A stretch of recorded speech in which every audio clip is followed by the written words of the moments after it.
Coming to you from sunny California and the Great White North. Get ready. We are breaking down the obstacles on the Armchair Ninja Podcast.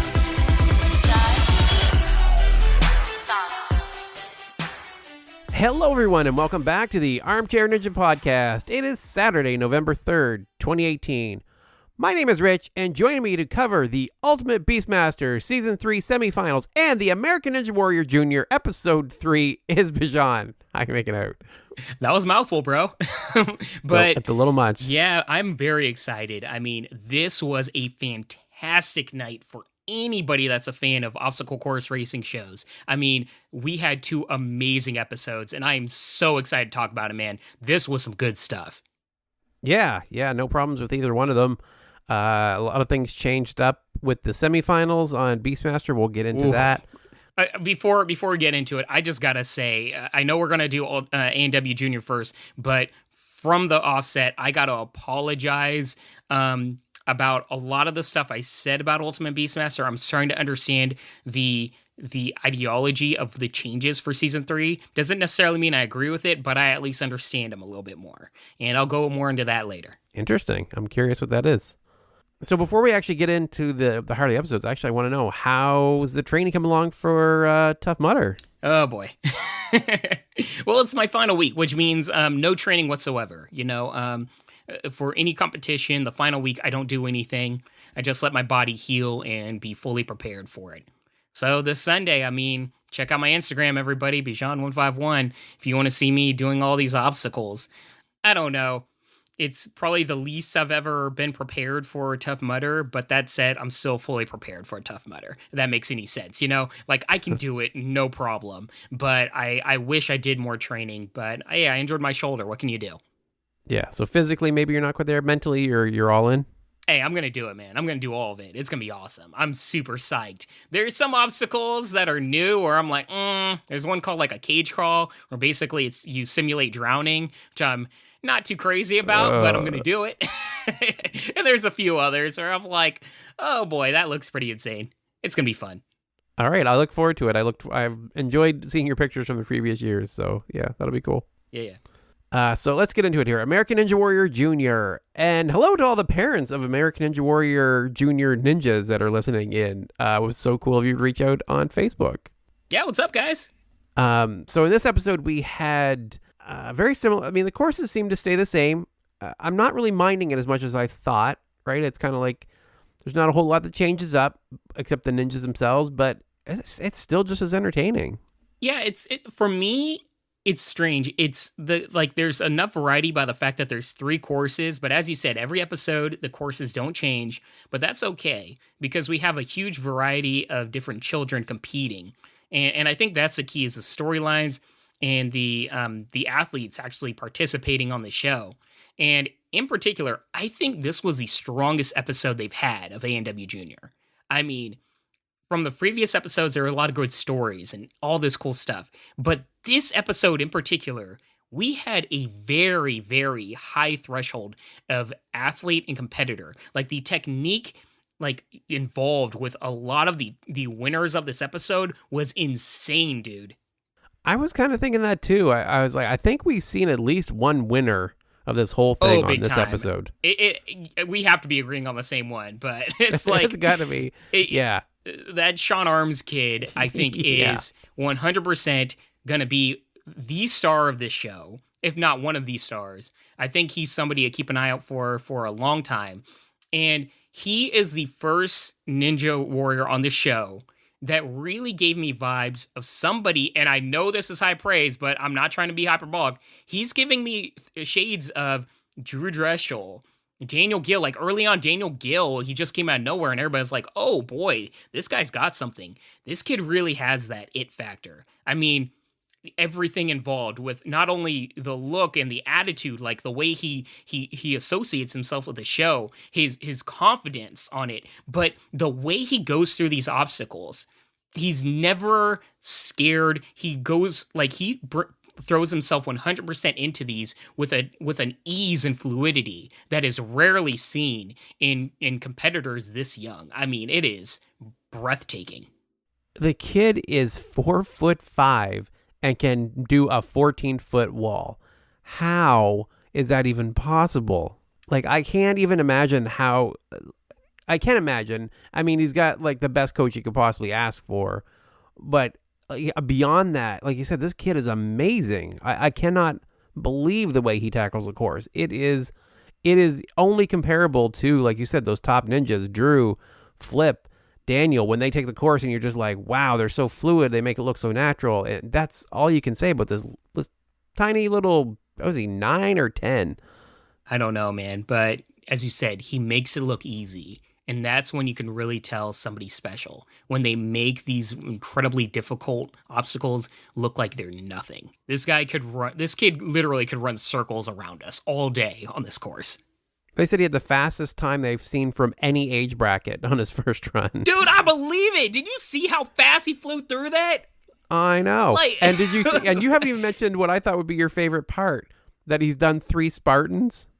Oh my God. Like that kid just stole my heart at that point, man. Like, props to that kid. Because, you see a lot of, I wouldn't say you see a lot of children doing Spartans, but they have like Spartan Junior, I think it's called, or something like that, varsity Spartan, and these kids are so amazing because like a lot of people hear that and just think it's nerfed or whatever. But like, these kids are actually like doing a lot of stuff that a lot of kids wouldn't do, like going through cage crawls, going and getting muddy and all this stuff. And I don't know if he did the varsity junior Spartan or the full-on Spartan, because you can do that as long as you run with your parents. But either way, props to that kid. It shows a level of mental fortitude that this kid has, and his willingness to just put himself in danger, in a certain degree, so to speak. And I 100% like applaud this kid, and I think this kid has to be the front runner to win this show in his age bracket. And I think we've got a star in our hands. I think he's going to be somebody, if the format continues where people can, if there's a winner, they can come back for the next season, maybe defend the crown. I mean, I think we're going to see him grow up through the age brackets for a while. Yeah, this kid is crazy. And then on the other extreme, I guess, we had this 5'3" Ryan Richardson in the same category, like just towering over the other competitors. Very strong ninja, very good as well. When they went into, I'm jumping ahead. We'll jump around. We're not going to cover every race, so let's stick with the 9-10 bracket for now. Sure. So those two squared off in the finale. Did you think that Ryan had any shot whatsoever? Zero chance. And I apologize if his parents are listening, but zero chance. I 100%, the whole episode, the thing that stood out to me was Sean Arms. And I just thought nobody was going to touch him. I think the only person that could beat Sean Arms is Sean Arms. Yeah, I thought maybe he'll get too cocky. That would be the only thing. Or not even just make a mistake. It's that easy to do. But yeah, watching him when they first took the course and the size difference and everything, I was like, maybe he'll give him a run for his money. And then the kid took off like a bullet out of a gun, and I was like, okay, never mind. I immediately changed my mind. It was crazy, man. He was very fast, very fluid, and I don't know. It's rare that we see this at such a young age, but this is the technique and style that really makes you next level in this type of sport. In the 11-12 brackets, we had some... By the way, sorry, but I just got to say, I feel so bad for the girls in that age bracket because they were actually really good, but these poor kids just like... They hit the worst draw. For they would have done extremely well in the other episodes. They were both really great. And they even had their moments, at least. I like that. Sydney lost, but she was able to beat the wall, for example. There were some really good moments with them as well. And speaking of, in the 11-12 bracket, we had Gwen Shabazz take the course, and they didn't show Joyce Shabazz once. She wasn't on the sidelines, but I mean, you could have. Was she there? I was confused, because I instantly hear that name and you think Joyce Shabazz. So what was going on? Was she not at the tapings? I thought for sure we would see her. She must have had another commitment that she couldn't be there, unfortunately. Yeah. But I still would have liked. It's one thing to say. Those of us that know Ninja immediately know who her mom must be, but it's why wouldn't you show clips of her mom doing incredibly well? That's a good point, man. Like, you don't have to show her on the sidelines. You have like hours of footage of Joy Shabazz, right? Yeah, like That's a good point. Like, especially since they showed the Zim Ninjas, right? They showed their family running the course. I mean, it just seemed odd to show one and not the other, especially since I've heard of Joy Shabazz and I wasn't really sure who the Zimmermans were. Although it's cool to see that they did, both the mom and dad had competed. Yeah, I kind of feel bad because I vaguely remember like the mom Zimmerman. I'm forgetting both their names. I'm sorry, guys. I don't write notes for the show. But the dad, I was like, I don't know who this guy is. I felt bad about that. That said, it's a really cool storyline, and it must be an incredible family dynamic for an entire family enjoying the show. Both sides, the Zimmermans and the Shabazzes. So good on them. That said, what happened with the Shabazz family, the daughter? She ended up losing the race in the end, but she was the first Shabazz to hit the buzzer. That's right, because I remember there was something about her that it was the first. So that's right, she was the first to hit the buzzer. That's tongue in cheek. I like that. That's fun. Yeah, I was like I get that he's complimenting her, but he's kind of throwing a little shade at her parents too. A little shade, a little bit. But yeah, in that age bracket, we had Daniel Martin, the outsider who gained confidence through Ninja. I gotta say, of all the sports I've ever seen, Ninja seems to attract the shyer, more reclusive, nerdier type, I guess. Do you find? Yeah, I mean, it's maybe, I guess, because it's a sport that's, I wouldn't say wholeheartedly, but very much so based upon your own, what you put into it, I guess. I grew up playing a lot of team sports, a lot of them. And you kind of, you can only build yourself up based on your peers. But when it comes to A&W and a few other, solo sports, it's really on you. So I can see how it draws people like that in that are a little bit more shyer. But he did great. Daniel, I couldn't believe. I kind of had an inkling because of the way they put it out there.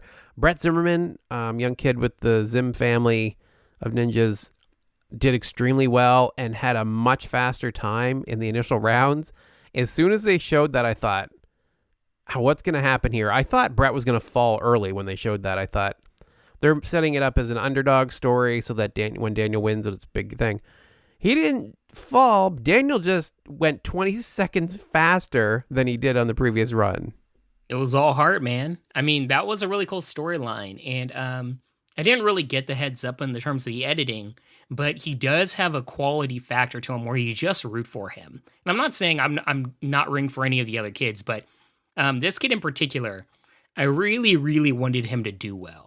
And I think it might have been the video just showing him and everything, but he just seems like a likable kid where you just want him to do well. And everything's not necessarily against him, but like, as you said, his competitor, I was like, oh boy, he's got a tough matchup, a kid that's training, probably for years and all this other stuff. But the kid just like gave it his all and just fought his heart out. And that was so cool. I mean, I was genuinely just brimming with joy by how well he did. Even if he didn't hit the buzzer or wasn't as fast as the other kid, and he was, but even if he made it second place, the fact that he did cut off 20 seconds means that he elevated himself to another threshold. And that's really what I want to see from these people, from these kids. And man, I'm just so happy for this kid. Yeah, I actually, in this segment, also really appreciated the mentors for once. I thought this episode they did a better job of showing them actually coaching them ahead of time and having more interactions with them besides that little pep talk at the beginning. I thought that was a much better display of what a mentor is supposed to be. I'll be honest with you. I still need to see more. I mean, or at least of what you're saying, because to me, it still feels really forced. And it's not, once again, it's not fault of the ninjas themselves, but just the way this is edited and presented. To me, it's very forced, and it's still cringeworthy to watch for me. It is in segments, but the part that I mean is so Daniel, actually the one who ended up winning here, it showed Najee talking to him and say, when you kick your legs, make sure you keep them straight ahead because otherwise it'll get you spinning and blah, blah, blah, blah.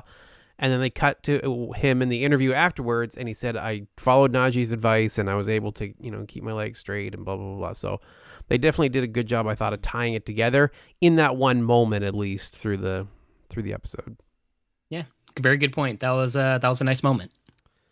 And then we had the 13-14 bracket with these kids look old, man. Like the more episodes we're going, I'm like, are these kids getting older? What's going on here?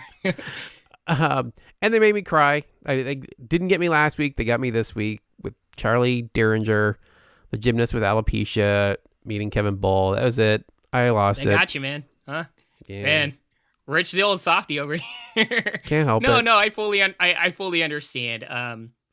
This kid spoke, this kid spoke a lot to a lot of insecurities from a lot of kids. It doesn't necessarily mean that you have to be bold or something, but a lot of kids get bullied. It doesn't even have to be in the U.S., but just in general, throughout their childhoods, based on any little thing that might make them different. And I really like the fact that this kid embraces what makes him different. Just going on for you, like what really connected with you? I just always thought that I the whole Kevin Bull and the alopecia project and all that stuff always gets me anyway. But to have one of these kids on the course, not he's part of that project, but I just couldn't, how do I even say this? I just always appreciated what a role model Kevin Bull must be when you're going through something difficult like that. Like before Kevin Bull, it would seem like you were sick and people would feel sorry for you, but he just flips the script, right? He seems so strong and so confident. Look how cool Kevin Bull is, and he hasn't got a bit of hair on him. And it doesn't matter, right? It's totally secondary to his character, to his athleticism. I think he's awesome. Yeah, it's rare. We hear the term inspiring a lot. And I mean a little too much on American Ninja Warrior. Yeah, a little bit. But Kevin Bull is somebody that really epitomizes that phrase. And he does inspire a lot of children. And from a variety of backgrounds with the different ailments and everything. I mean, this guy really is somebody that a lot of kids look up to. And sometimes it can be understated or not really. People can't make that connection if they don't live that life, Just speaking to myself, I guess like I'm technically diagnosed with alopecia because I have male pattern baldness, but I'm also 30. So it's kind of hit or miss. I can't really put myself in their shoes. But what I will say is that when I was 21 and I started losing my hair on top of my head, it took me 2 to 3 years to finally just accept it and shave off all my hair. Like I had all these patches on my head, but I would refuse to give up. I'd be like, darn it, I'm gonna keep on holding on to my hair as long as possible. Putting on what's that stuff? Whatever it is, Rogaine in my hair and all this stuff. Just fighting as hard as I could. I was 21. This kid's what, like 10? Yeah. I mean, this kid lived something that I can't even fathom. And he just accepts it and moves on. And not only that, prevails, man. What did they say? He's like the highest level of gymnast in the country right now. Yeah. Before college. Like that is next level insane. And that is something really to look out for. He seems like he's new in terms of A&W training, but I think he has all the talent and skills and athleticism in the world to really, really make something of the sport if he wants to. Yeah. Yeah, he seems to have the drive and the skills, everything he needs. I don't even know if I want to bring this up, but I got to mention, like, did it almost seem deliberate to you that they picked the kid with the long flowing hair to square him off against? Like, they had to pick the kid with the whole, Jake Murray do going. Like, it just seemed odd to me. Like, that seemed intentional. I didn't really, I saw a connection. I was just like, oh, there's two different kids. Like, I don't know. Maybe there's a thing. That's television, but I didn't really think it was like bad or something. I think it's not a controversy. No, not a cry. It just seemed an odd coincidence that, yeah. Anyway, that kid was great too. Elijah the boss. They were in the same age bracket, huh? Yeah, I guess they were. Yeah. Man, I don't know why I thought they were in they're in different age brackets, but yeah, this other kid, Elijah, like this kid definitely stood out to me. I mean, obviously this guy towers over everybody else, but he was really talented. Yeah, he was really, really good. They squared off twice, right? They went first. He ended up, Charlie, the gymnast, he ended up losing to Elijah. Then we had a showdown between the two girls, and that was fantastic. That was one of the highlights of the episode. I loved that. Dude, that was so close. I know. They had a showdown at the wall. There's nothing more exciting than seeing someone miss it, and the next one miss it. Like, it's right there, right? Their fingertips are just at the top of the wall. 4'11", and she was able to beat it to win her race. That was really cool. Once again, I'm 5'11", and I can't do the warp to wall. Props to these kids. So yeah, Elijah and Charlie did have a rematch for the finals, and Elijah, the boss Browning, managed to just barely pull out the win over Charlie. It was good. It was a great episode overall. Very great episode. That final run was really good, and I don't know, both kids very, very talented. Elijah the boss, low key, he can be somebody to keep an eye out for. He might be somebody that can win the whole thing. I still kind of feel like the two older age brackets, a girl is going to win. I think I just want that to happen really badly. I think right now, unless something else crazy happens, Sean Arms has his bracket deadlocked. I mean, that kid's got it, but yeah, it's his to lose. But I really want a girl to win both of the older age brackets. And in those age groups, the girls tend to be as large or bigger than the boys. They're not fatter or anything like that, but just taller and just linkier reach-wise and everything like that. And cool thing I like about these is, man, these kids have some crazy, crazy strength to weight ratios. Yeah, I love watching them. Dude, there was one, I don't know, in one of the strengths or something they said, like one of these girls, right? It said, dead hangs while studying. Like, what? That'll be a nope for me, please. Oh no, that sounds incredibly painful. But, kids can do that all day. Live that life. Yeah, that's the thing. These kids can just go, right? Like, trains ninja every day and all these are like, there's no such thing as a rest day when you're 9, right? You just go. Yeah, for real. My back hurts just thinking about it. So that's it for our ANW Junior coverage. And I was a little worried that Beastmaster wouldn't live up to it because we've been having a few little problems with Beastmaster. But I gotta say, I really like the semifinals. I loved it. I absolutely loved this semifinal. It's so good. But give your thoughts first. Okay, I don't want to skew your opinion. That's all right. I got to cover some of the changes here first, and then you'll kind of get an idea of why maybe we liked it a little better. Good point. Run it down. Okay, so first off, they're running the full course until failure. No more stage 1, stage 2, stage 3. It is you take the course, and you just go until you can't. Yeah, and sometimes just because an A&W course means just like one segment, we're talking about the whole thing, the whole competition or whatever you want to call it, everything back to back to back, and no wait times either. Like like there was a segment where a guy finishes stage 1 and they're like, he can't rest. He has to go on to stage 2 starting now. I mean, that is some crazy stuff.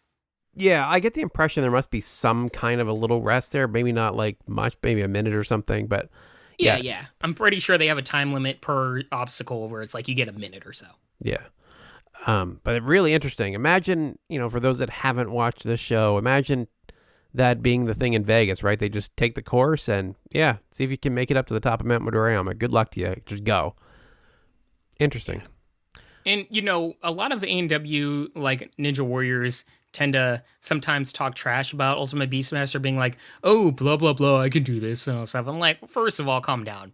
But second of all, the obstacles involved with Ultimate Beastmaster tend to skew a little bit more towards the CrossFit Spartan race type of threshold, where it's a little bit more in terms of endurance, in terms of like how your muscles and like how much you can hold on to certain things. So in terms of long term going through all of it, that's going to add up big time. Yeah. So when I first heard that, I thought, well, I don't know how far anyone's going to get into it. And then they added the twist, and I like the twist too. Mm-hmm. That is the extra life that they get. There's basically checkpoints. They've always kind of played this off as a video game, right? They kind of lean into the video game angle, and that's definitely plays into that vibe where once you get past a certain point, that's your checkpoint. And if you fall after that, you can resume from your checkpoint, but you risk losing those points that you accumulated. Mm-hmm. I mean, it's ingenious by the fact that, somebody can, as I already said, you can wear yourself out. And there were moments where, like, imagine you give it your all and you're just completely worn out and you have nothing left in your arms. Do you go back and try to go through everything you just did again to get more points? But the risk is you can lose all the points that you struggled so much to get, and you're at the disadvantage of being more weakened. So it is very, very much like an interesting prospect. Not to mention, there's all these levels and different intricacies to the storyline involved with the show, and that's what I really like. I mean, it's not just like straightforward, here's a competition. Like, you fall, there's still stakes involved. There's still different avenues to go.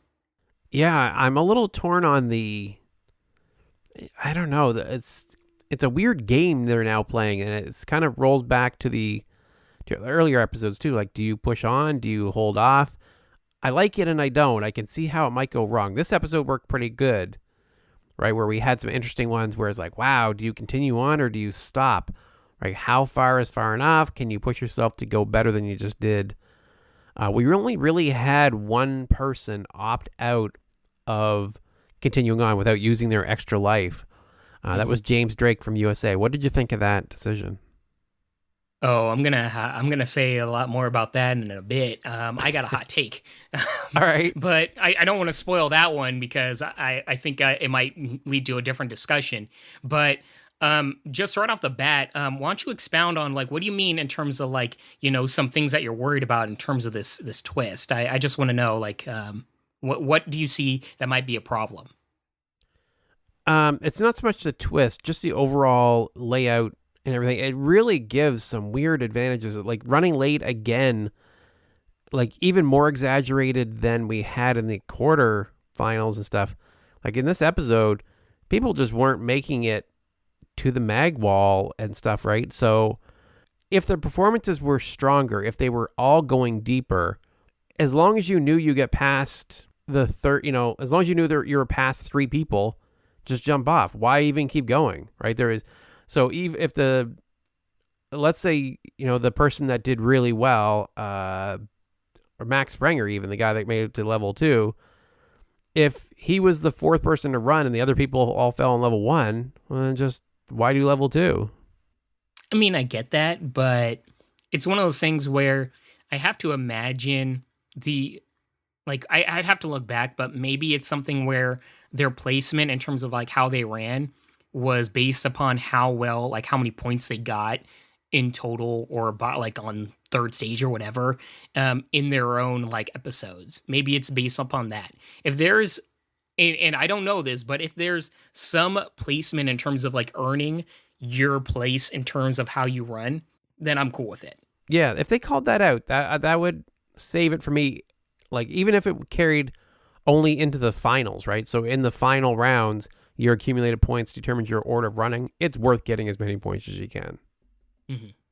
Good point. Yeah. So it's one of those things. I mean, I don't know. I can overlook it.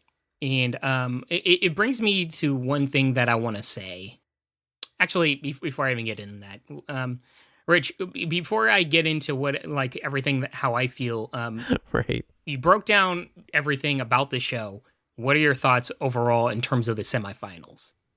I like it. It's much closer to what we liked about Ultimate Beastmaster before.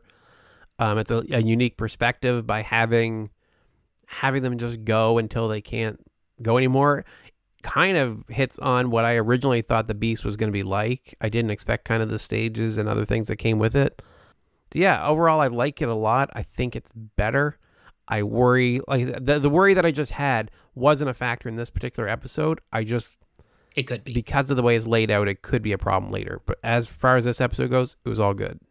Yeah, I feel you. 100% agree with you. I understand, the qualms in terms of, like, that, but I can overlook it. It's not a big deal to me yet. I mean, it could be, I guess, but it's not a big deal to me. But I absolutely adore this format. I love it. And not in terms of the show. I gotta say, I still don't agree 100% with how, the non-semifinals or whatever are. I still think, you can still contain this format, but you at least have to make it cumulative points because you just need to do something in there. But these semifinal episodes are a 100% win. And I have to apologize because I feel like I've been really hard. And I always said I have to wait to see how the semifinals format works out. And I think I understand what the mentality was in terms of like having such drastic changes in season 3. And that is, Rich, once again, you and I, we break down this show week by week, episode by episode. But the way this show is, like 99% of the audience that watches this, they binge watch it in giant chunks.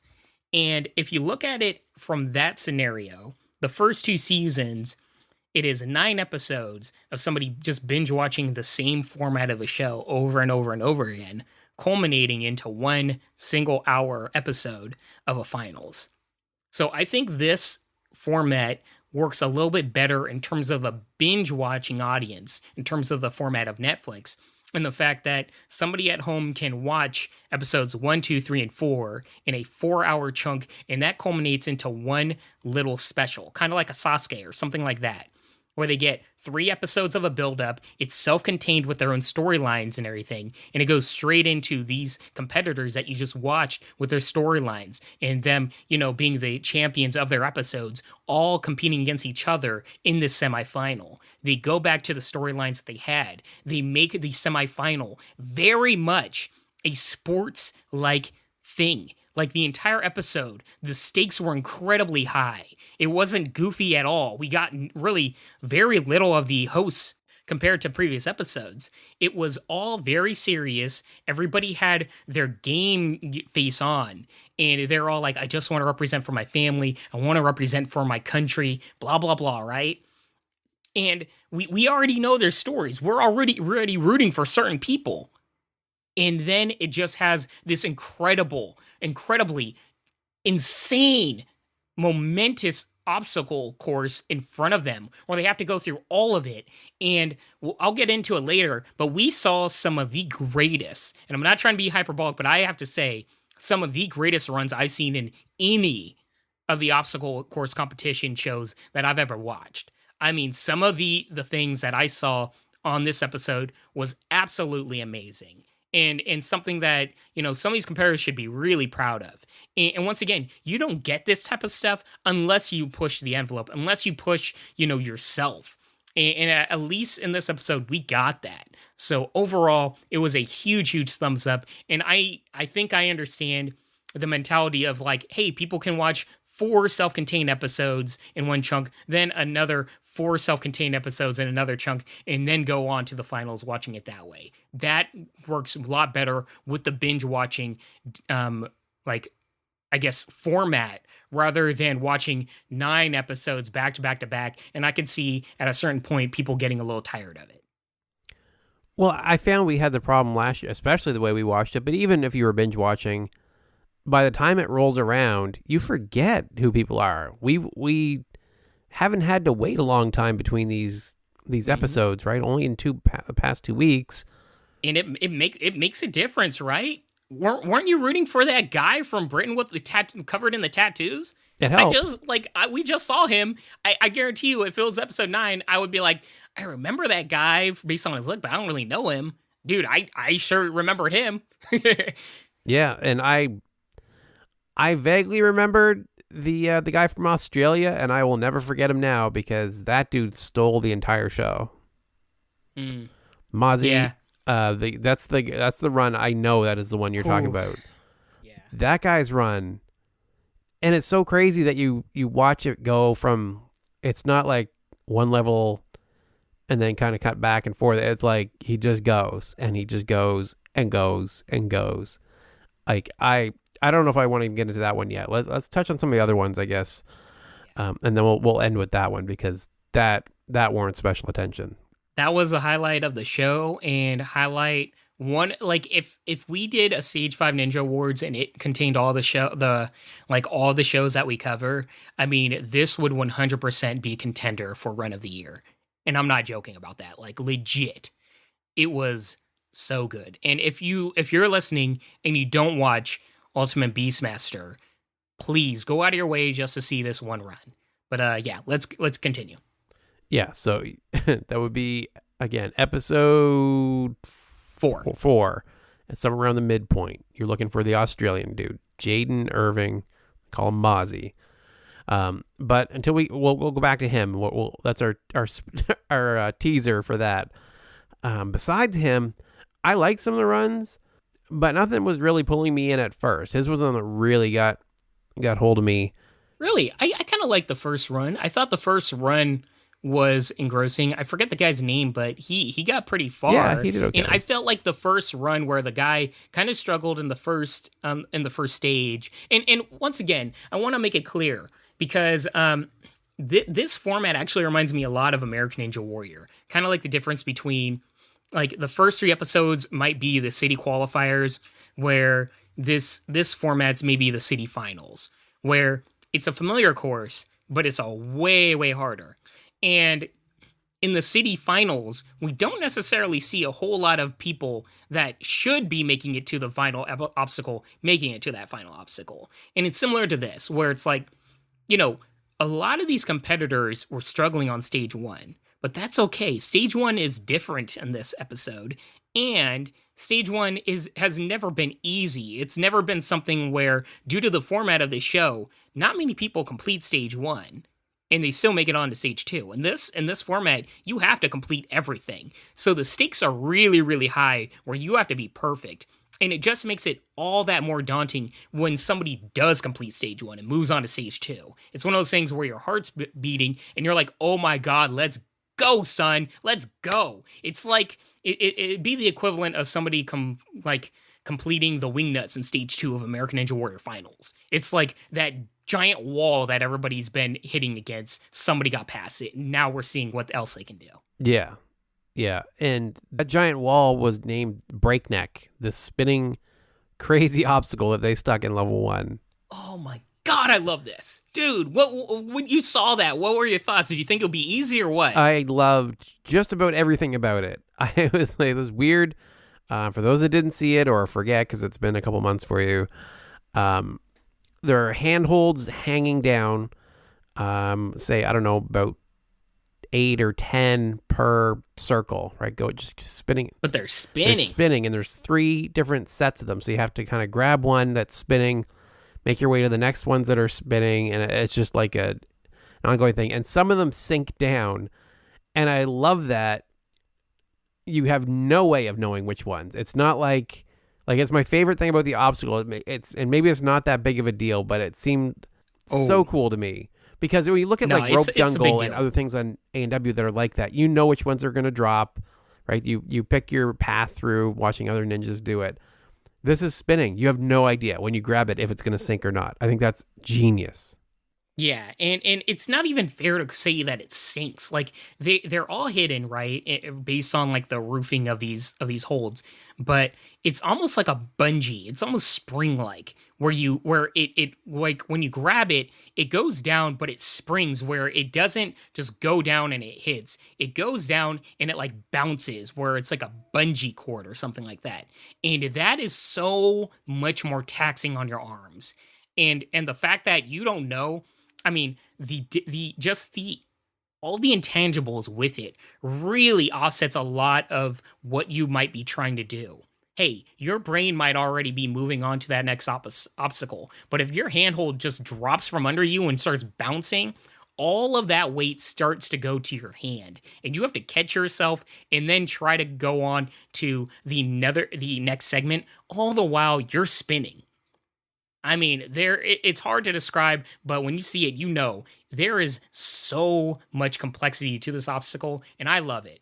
And there was a whole lot of nope. There's a lot of obstacles where I'm like, I could do that. This one, I have no idea because it's doable, but it's not at the same time. And even if you can get through it, it's one of those 1-2 punches where this obstacle goes straight into a rock climbing obstacle that's very, very difficult. And it's that 1-2 punch of so much taxation on your shoulders, your forearms, and your hands. And I think that's really the key.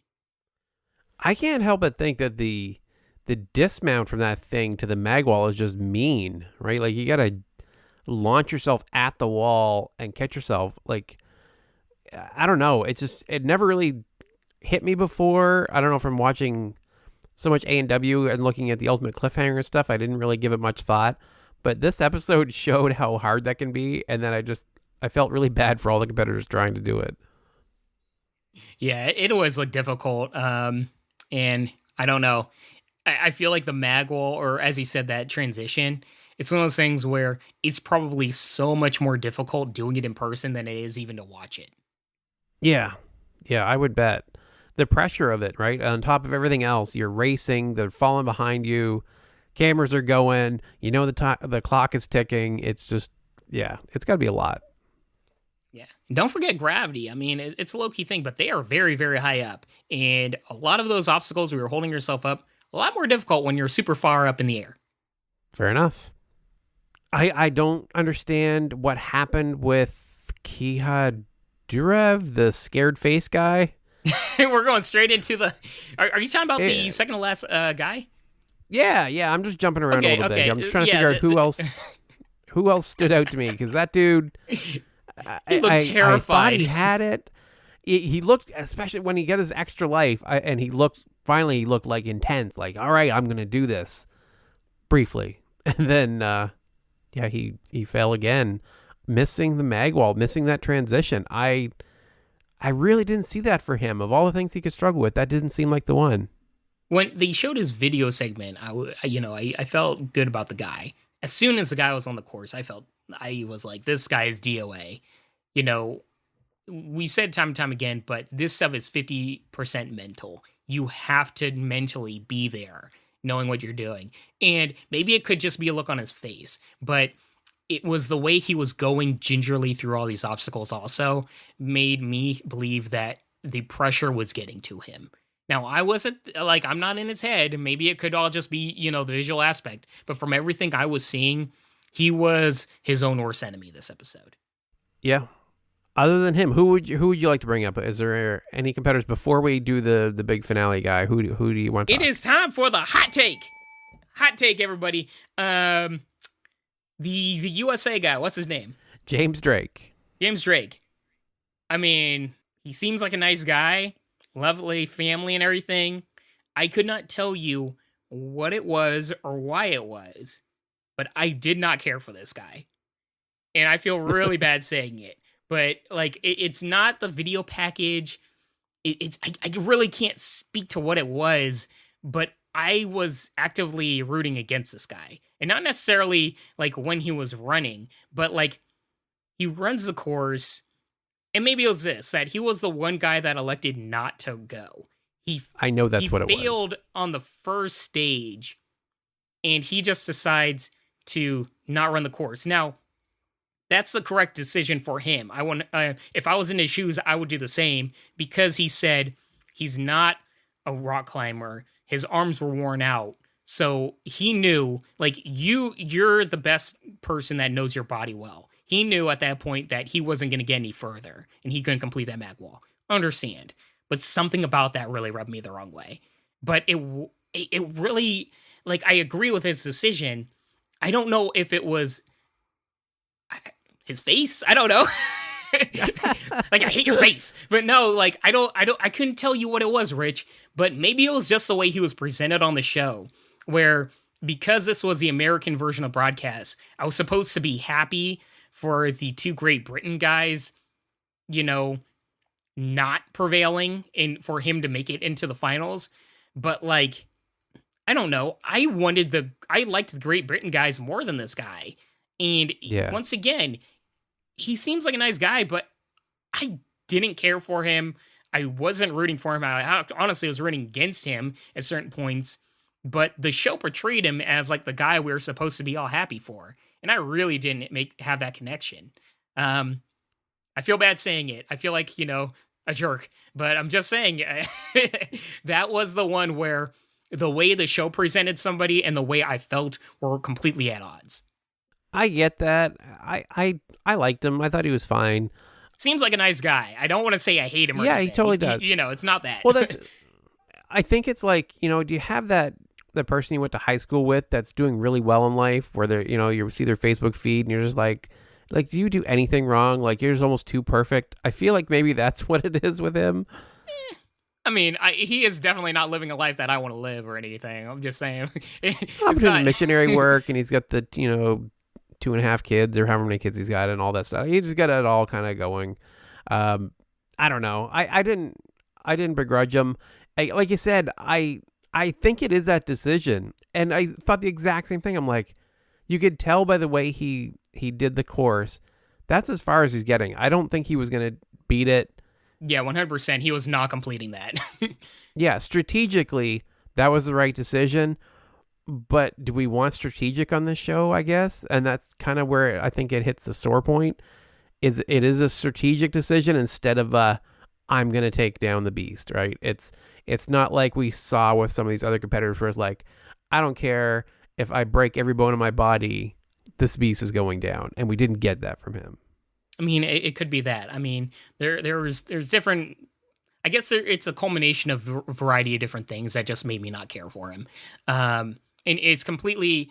I think the thing that made me love the guy that ran not last, the guy from Australia, was he did something that was completely, the opposite of what this guy did, and the fact that we'll talk about later, but that guy really overcame and did far better than not only he physically should have been able to do, but also the course decided for him to do. He was like, nope, I'm moving on. So I think it's a variety of different things.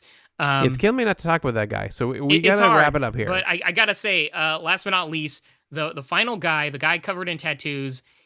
In terms of storylines, this was the guy I liked the most out of all the show, and I really, really, really wanted him to do well. And the fact that he ran last, oh God, he came in with a hurt shoulder, which I really can relate to right now.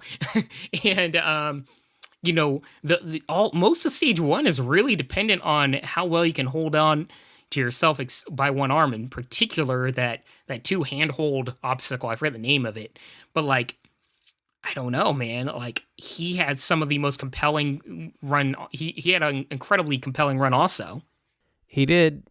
He did exceptionally well, but not quite good enough. He made it, despite the struggle and falling on breakneck the first time around. He used his extra life, which of course he was going to. Made it to the mag wall. Once he made it on there, I thought he was good to go. I thought he had it. And unfortunately fell off. Just a simple, just stupid slip up, to be honest. Reached where there's no handhold and fell, just randomly. We all make those mental mistakes, and I feel bad for him. It sucks. Really sucks. Yeah. I wanted him to go on. I did too. I was rooting for him. He seems like a nice guy. He was like you said, the hosts weren't as silly as usual, I guess. They were a little more serious. The stakes were high, and I appreciate that by the fact that, hey, this show knows when to lay back all the goofiness and really make things serious. And I really appreciated that. The hosts know the tone, and they work in tandem with it. One thing we haven't called out, I think, we love the rivalries between, Italy and France and some of the other ones. They're fine. They can be funny. But I love the camaraderie between Brazil and Mexico. I think that's awesome. Like the Latin America, teaming up against everybody else. I thought that was cool. Yeah, it was great, man. So let's finally talk about Jayden Irving from Australia, Mozzie. One of the best runs in this show's history, if not the best run in the show's history. One of the top runs of the year in all obstacle course sports, and a run that I will never forget. This was absolutely fantastic. Yeah, and a jarring comparison to what we saw with James Drake, unfortunately. And, back to back, it makes it so much worse. So Jayden, Mozzie, I guess we'll call him, Mozzie, fell back off the landing pad at the end of level 1. He was looking extremely strong, doing really well, falls right at the end of the course, right on the landing pad. Imagine. He completes it. Yeah. But he just, the part where you just land, where you do your celebration, he just falls off.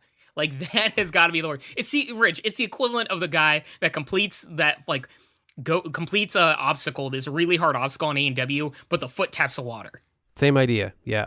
Or imagine if, Jeff Britton, when he came off of stage 3, had fallen back in the water instead of falling forward. Like, that's pretty much what happened to him. Ugh. But he has an extra life. And so the question is, does he choose to go or not? At this point, he's got 2 people that didn't do as well as him, right? And so he's got enough points that he could be okay, but he doesn't know for sure. But a very good chance that he's okay. Decent, let's say. Mm-hmm. But he didn't hesitate. I'm going again. Like, that's, and it was the way he said it. Like, this guy, Yeah. First of all, comes off, he's so happy and such a likable guy, but he's like, he basically says to the camera, that run and the way I fell was atrocious, and I am getting back on there and crushing it. Yep, and he did. I love this guy. His attitude was fantastic at that. And then he just starts demolishing level 2 as well.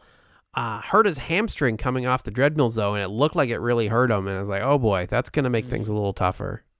That was scary. And treadmills, the transition from the final treadmill to the landing pad, it has been taking out everybody. And I'm trying to remember, but I don't think the other guy that completed stage 1, I don't think he got to this point yet. I could be wrong, but I don't believe he has. So this is the furthest that we've seen somebody. He completes it, but he hurts himself. Now, this is the thing. Unlike most other people on the show, including myself, to be honest with you, you hurt your hamstring. Most people are being like, I'm done, I'm out. Or like, just like taking the, clearly at this point, he's made it to the finals. He has already moved on. He's okay. He keeps moving forward, not even breaking a stride, not even stopping. He smiles, jokes around while literally limping it off, and keeps moving forward. And then pulls off what is one of the coolest things I've ever seen on the show. We have mentioned tail whip before, which is basically just monkey bars. Looks like a simple obstacle, except the bars swing down behind them, like at a pretty rapid pace. So crazy speed. Yeah, so they just drop. One end of it drops straight down. And until he got on there, I always have thought that meant you fell in the water. This dude hung onto the bar. Like he was struggling to get through it a little bit at a good clip. So the bar he was hanging onto fell on one side, and he held onto it when it was vertical. Yeah, and the key to this is the bars are separated by 3 feet. 3 feet. So he's hanging vertically on a bar off to one side, and then he's got, I don't know how many more, 3 more ahead of him that are all, one of them's not even, had not fallen properly. So he has to move on this vertical bar, almost like, what is it called? The pole grasper? With really short bars that are not intended to be used in that way, I would think. Yeah, super slick bars. I mean, I don't know. I've trained on obstacles that are made to be gripped on, which are a lot easier to hold onto, and I can barely do it. I mean, I can't even fathom how much grip strength and skill you must have to do what he did. But he's like literally holding on to these with like one arm, transitioning 3 feet, everyone, to the next one, which is pretty much like a full-on like wingspan, and just keeps on moving. Does not give up. He was not going to give up. And once again, he made it to the finals. He has nothing else to prove. He just wants to do the best that he could. Yeah, it was absolutely crazy that he was able to finish level 2. And then that's right. Sorry, Rich, to cut you off, but I just want to not understate this. He completed that. An obstacle where it's made for you to fall immediately. He held on. He completed it, which was unfathomable in my opinion. And then he literally goes through all this great struggle. He's literally got an injured hamstring. Just killed himself trying to hold up his upper body. Completes this. Very much in the shades of Jeff Britton completing stage 3, where he just literally, you see all the grit and determination on his face and has so much heart. And he literally drops down onto that pad. Literally almost in child's pose in exhaustion, and everybody is losing their minds. This is one of those moments where everybody in unison is cheering. It's something where it's infectious. At home, there, everybody involved it was such an uproar, and it was such an amazing moment. But guess what? He has to move forward immediately. On to level 3. And I didn't know what I expected him to do, because, I mean, it was clear he was... I expected him to drop right into the water as well. Kind of. Like, he would be justified in it, more or less. Like, all right, I think you proved your point. You don't have to keep going at this point. You're clearly moving on. But he just kept going. And he's hitting point thrusters and mega thrusters all along the way. Guy just racking up this crazy score. Makes it to the... shoot. I noted here somewhere, made it to the Viper climb, which very few have done on the last few episodes. Nobody has completed this obstacle. This is the furthest that anybody's gotten in the show while it's broken up, stage by stage. Nobody's completed this obstacle. And here he is injured, having just done the other 2 levels, starts making the climb. And I'm like, dude, drop off of it. What are you doing? And he just keeps going. He's struggling through every aspect of, like, even the previous obstacles, all the other obstacles in stage 3 struggle through, but still prevailed, was not going to give up. And he gets on this, and as you said, keeps going. And just, why don't you describe his face and the way he presented it, showing his hands and everything like that. You can just see the pain. He's like yelling and trying to push through. His fingers are peeling off. They're not fully gripping this climb, but he just keeps moving up and moving up slowly. Like, imagine a long twisting wall, and you've just got your hands on the top of this wall, and you're trying to move your whole body. Imagine how tough that is to do. He made it, and while it's going up. Meanwhile, and he made it all the way to the point thruster. He made it as far as anyone has made it on this show after all this other stuff that he went through. It is absolutely insane. It's something that it will be rare that anybody ever... I can't imagine many people are ever going to top what he did. He finally, by the way, drops, if anybody's wondering, like, did he complete this one too? No. He made it as far as anybody else, and, he hit the point thruster and finally fell. It's the equivalent of somebody that goes on American Ninja Warrior, the Vegas finals, and rather than completing stage 1 and waits a day, and then completes stage 2 and waits a few hours, and then completes stage 3, they do it one, complete stage 1, goes right into stage 2, complete stage 2 and goes right into stage 3, gets to, I don't know what, completes the warped wall and then falls, right? Like, or warped wall, when we're talking about the cliffhanger, and then falls. And anybody that wants to, like, if there's any American Ninja Warriors that usually are low upon Ultimate Beastmaster, I very much challenge them to watch what this guy does and really, really look yourself in the mirror and say, can I do that? I have a feeling a lot of people are going to really want to try that challenge. And this is the type of things where Ultimate Beastmaster can really have something to hang their hats on and say, like, hey, all of you other obstacle course shows, top this. See what this guy did. Try to match this level of intensity, excitement, the stakes involved, the story involved, everything else. I mean, this is what I watch Ultimate Beastmaster for, and it was 100% remarkable television that I'll never forget. Cool. High praise. High praise. It was definitely awesome. And I hope the finals live up to this. I hope we get similar moments as we continue on with the season. Man, I can't wait. Like, dude, those finals are going to be strong competition. I mean, Drake, maybe he'll fall out on the beginning. I really don't want to hate on the guy that much. Poor guy. I hope that, he's got a better something to make me like him. Because I don't actively hate the guy, but, I'm a little salty, just a little bit. I'm a little salty by the people that he beat. But, man, the finals, it's the way they're building it up, it's going to be really good, I have a feeling. All right. So that is it for this week. Thank you. Long episode. What happened? Yeah, very long episode. If you'd like to reach out to me, you can reach me as rich@ninjapodcast.com. I am at Ninja Podcast on both Instagram and Twitter. And Bijan, how can they reach you? Hit me up at Twitter and Instagram at Bijan151. That is Bijan151. In particular, keep an eye out on that Instagram this Sunday because you are going to see some crazy videos. All right. Thank you so much for listening, and I hope you have a fantastic week. Peace, love, and deuces, y'all.